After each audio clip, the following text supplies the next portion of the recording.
Now the gunfight. How do police avoid having to use their guns and de-escalate situations, especially if the person they're dealing with has mental illness? It's about saving lives, and today, Dekalb County Police took a step toward finding solutions, they say. CBS 46 Dekalb County reporter Adam Murphy was the only reporter there when police talked with mental health experts. So Adam, what changes did officers say they can actually make here? Well, first of all, the assistant chief told me that when they respond to calls in the community for mental health, they will actually go back with the officer and start to review what took place, something they've never done before.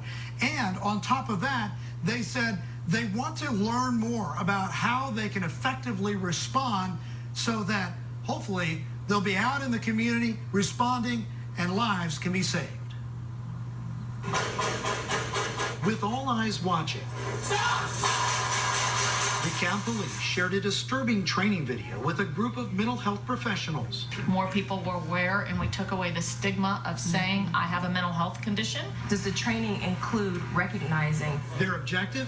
To seek advice on how to peacefully resolve situations involving mentally troubled citizens. There has been several situations where my tone of voice was not appropriate when I was dealing with someone with mental illness, because you don't know. Is there any other training that you guys can think of? Assistant Chief Sonia Porter informed the group that half of Dekalb County police officers have received mental health training, but more must be done. We know that we can do better. We know that we're not perfect, and one life lost is one too many. And this is a very positive step in the right direction. The day before he was walking out here. 2 months ago, Dekalb Police responded to a call of an armed man on Maple Walk Circle in Decatur. When units arrived, Quintus Harris fired at officers. They fired back, killing Harris.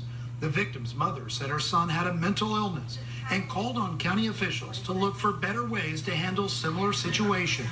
We made a promise to her in my office that we would step forward, bring together mental health professionals from across DeKalb, and see what steps can be taken to save lives and get people the help that they need. And during the roundtable discussion, mental health experts offered advice on how law enforcement can de-escalate mental health cases.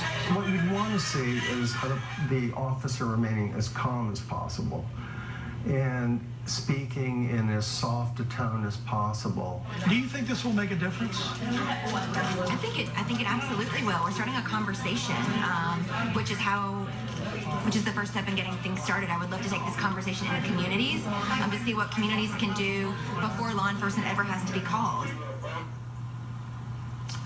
Now, CEO Michael Thurman said he will make a recommendation in next year's budget to give officers the resources they need to better respond and handle mental health crisis situations.